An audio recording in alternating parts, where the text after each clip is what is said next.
guys, it's Shock here, and I have the round 5 match in PIMPNITE's 7,000 subs tournament. It is versus battlepower777. You guys probably wonder what happened to round 3 and 4. I got passed on through those rounds because my opponents were unable to battle, and I really did not realize how long I let this intro thing play. My bad. Now the battle's gonna start. I'm gonna try to narrate this without music. So he leads with a Crobat, and I'm gonna lead with my typical DX. And I was like, oh, speed tie, because we were on Skype. And he switches, and he goes down to Machamp, which I taunt the Machamp, because I was like, oh, well, this is a good thing, because if this is the bulk of Machamp, I can, you know, sort of screw it over.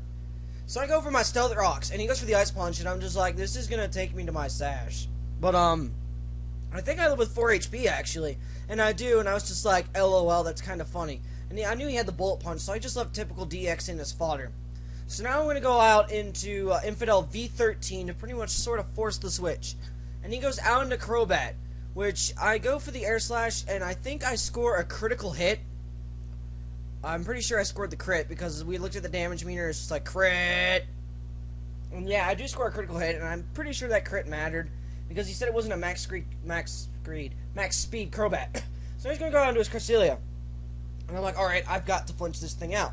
And I go for the Air Slash, and I don't get the flinch, and he goes for the Thunder Wave. So I was like, alright, well, right now, I think a Fire Blast is going to be a little bit more powerful than a Stab boosted Air Slash. So he goes for the Ice Beam, which I knew had to be a crit once it went past halfway. And, you know, I probably would have been a 3H KO. So I go for the Fire Blast, and he's like, what? And it's like, yeah. He's like, but everyone uses Flamethrower. And I was like, no, on this set, I was like, I'm going to go Power. So he's going to go for the other Ice Beam, and I'm thinking I should live this. If I live this, I hope I don't get Parahaxed. I don't get Parahaxed. And I go for the Air Slash, because I was just like, okay, and Air Slash did a good bit that time.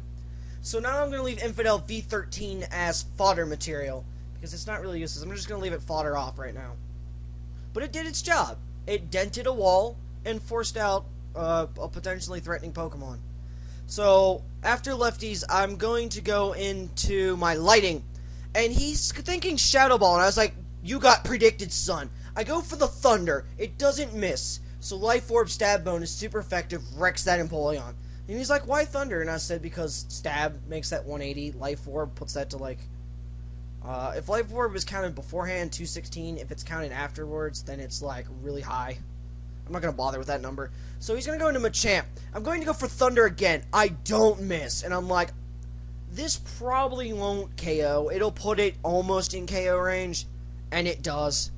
And it doesn't get the Parahax. He goes for the Dynamic Punch. And I think he started to say in Skype, he said, you might live this. And I said, it's Jolteon. They have like 0 defense. They're not going to live.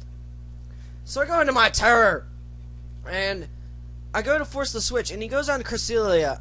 And I said, you got predicted again. Because I go for the Shadow Ball. Because with his Machamp at that slow of health, I'm not going to go for the Overkill move. I'm going to go for the move that nearly takes, that's going to dent whatever he throws out. If he switches. And his Cresselia barely lives. And I'm just like, womp. Because that's like sad face. So I go for the Flamethrower, which I'm really lucky he didn't know my Terror had Flamethrower. Because if you've seen at the very beginning of the video, he has a Heatran. I have a reason to be scared right now. And right after this, after he takes Stealth Rock damage, I'm thinking, he's Scarfed. He is Scarfed. I'm like, well, I can Suicide. If I somehow live, I'll Suicide. I'll just boom. Because it might KO him. It stands a small chance of KOing him. But he KOs me. So it's like, So I'm going to go into my Draco now, because I know I can force the switch. And he's like, predicted. And I was like, well, he's like, I know you're going to Dragon Dance. And I do Dragon Dance. Because after my Draco does this mystical dance of awesomeness, it's going to be like, well, I'm going to be so fast. I'm going to hit you at blinding fast speeds. And your four-armed thing of fightiness is going to go down, and why am I narrating like that? I don't know. So he's going to switch into his Heatran. He's going to come into his Heatran now, and I'm just going to be like, Earthquake! And that's going to be like overkill, because my Draco's like, I'm going to stomp the ground and cause it to shake, and it's going to swallow that Heatran. So he's got one last Pokemon left, and that is his Breloom. I'm going to Dragon Claw for the KO. So, guys, remember good game, battlepower777. Guys, remember to like, comment, subscribe. Stay tuned with me as I continue to go through PIMPNITE's 7K subs tournament. I am now in the quarterfinals, the Elite 8. Check out my opponent's channel. Remember to like, because that shows support this video. Comment, because that is feedback. And subscribe if you're going to be a steady viewer. Peace, guys.